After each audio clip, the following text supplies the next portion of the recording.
Alors aujourd'hui, on s'attaque à un véritable casse-tête immobilier qui se passe à Reims. Comment est-ce possible que dans un seul et même quartier, on observe des écarts de prix au mètre carré qui frôlent les 1000 euros? C'est un vrai mystère et c'est ce qu'on va essayer de comprendre ensemble. Regardez ce graphique. Il résume parfaitement toute la situation. Pour le centre-ville de Reims, on a 3 sources, 3 références, qui nous donnent des estimations de prix complètement différentes. C'est le genre de situation qui peut rendre fou, qu'on cherche à acheter, à vendre, ou même juste à comprendre le marché. Alors on va plonger dans ces chiffres pour y voir un peu plus clair. D'un côté, on a une source comme Le Figaro, un grand nom de la presse spécialisée, qui nous parle d'un prix médian de 3 575 € le mètre carré. Le prix médian, pour faire simple, c'est le prix pile au milieu du marché. Ça veut dire que la moitié des biens se vendent plus cher et l'autre moitié moins cher. C'est un peu le chiffre vitrine, celui qui donne le ton. Mais de l'autre côté, on a des plateformes pro comme Immodata qui, elles, se basent sur des données très récentes et affichent un prix moyen beaucoup plus bas, 2 639 €. Le prix moyen, lui, c'est différent. Il est très sensible aux extrêmes. Un ou deux biens en très mauvais état peuvent tirer toute la moyenne vers le bas. Et là, l'écart est déjà énorme. Et comme pour enfoncer le clou, une autre référence du secteur, Meilleurs Agents, donne un prix moyen qui est quasi identique, 2 602 € du mètre carré. Bon, l'énigme est bien là sous nos yeux. Pourquoi un tel grand écart? Et surtout, à quel chiffre peut-on vraiment se fier? Pour comprendre cet écart, il va falloir creuser un peu, aller voir ce qui se cache derrière les gros chiffres. On va rentrer dans le détail du marché de Reims et on va voir qu'il est bien plus subtil qu'il n'y paraît. La question a l'air simple, mais la réponse, elle, est loin de l'être. Pour la trouver, on n'a pas le choix. Il va falloir sortir la loupe. On va oublier la vue d'ensemble un instant pour faire une analyse presque chirurgicale d'un tout petit bout du marché. Et voilà notre scène de crime, si je puis dire, le fameux quartier cathédrale et encore plus précisément la rue d'Anjou. C'est un secteur ultra prisé où toutes les tensions du marché sont comme amplifiées. C'est ici, je pense, qu'on va trouver les clés de notre énigme. En fait, cette volatilité des prix, c'est le résultat d'un cocktail complexe. Il y a bien sûr le charme du patrimoine, l'attrait pour les touristes, mais il y a aussi le type de bâtiment, le volume de vente qui est minuscule, les projets de la ville, et même, bien sûr, le contexte général avec les taux d'intérêt. C'est tout ça, mis ensemble, qui fait bouger les prix dans tous les sens. Le cachet de l'ancien, être à 2 pas de la cathédrale, ça crée énormément de valeur, c'est indéniable. Mais c'est une médaille qui a son revers. Qui dit ancien dit souvent rénovation qui coûte un bras, mauvais diagnostic énergétique et des règles d'urbanisme très strictes. C'est cette double facette qui est vraiment au cœur de toutes les négociations.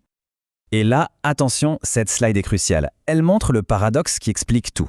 D'un côté, une visibilité énorme sur Internet, plus de 120 annonces en ligne. Ça donne l'impression d'un marché super dynamique.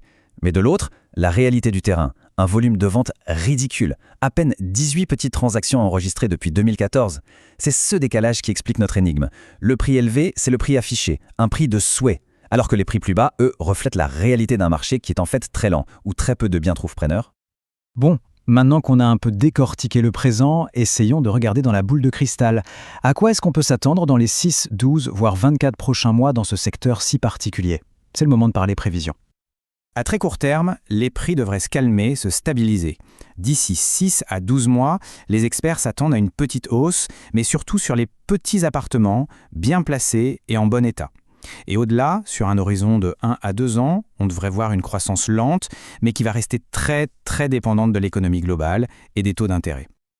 Ok, face à toute cette complexité, on se dit, mais concrètement, on fait quoi? Qu'on soit dans la peau de l'acheteur, du vendeur ou de l'investisseur, il y a des stratégies à adopter pour tirer son épingle du jeu. Voyons quelques pistes. Pour réussir son coup ici, tout repose en fait sur 3 piliers.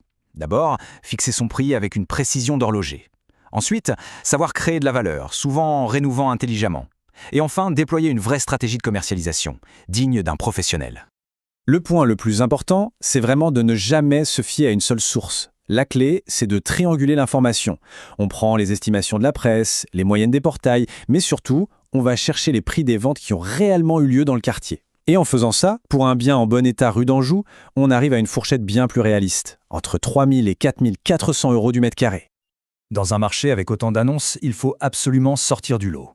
Ça passe évidemment par des photos pro, une diffusion sur les grands portails, mais surtout par un ciblage malin. Une stratégie redoutable, par exemple, c'est d'utiliser les réseaux sociaux pour faire de la pub ciblée vers les Parisiens en mettant en avant l'argument du TGV. C'est comme ça qu'on se démarque. Allez, avant de terminer, un dernier point, et pas des moindres, les points de vigilance. Parce que oui, ce marché offre de belles opportunités, mais il est aussi plein de pièges qu'il vaut mieux connaître pour ne pas tomber dedans. Il y a 3 choses à garder à l'œil en permanence. Premièrement, cette fameuse volatilité des indices de prix, qui nous ramène directement à notre énigme du début. Deuxièmement, l'impact du DPE, le diagnostic énergétique. C'est devenu un argument de négociation majeur. Et enfin, la concurrence énorme entre les annonces, qui fait qu'une présentation impeccable de son bien n'est plus une option, c'est une obligation. Finalement, toute cette histoire, cette énigme du marché de Reims, nous apprend une chose fondamentale. Face à une montagne de chiffres qui se contredisent, la vraie compétence, ce n'est peut-être pas d'avoir toutes les réponses, mais plutôt de savoir poser les bonnes questions pour avancer intelligemment.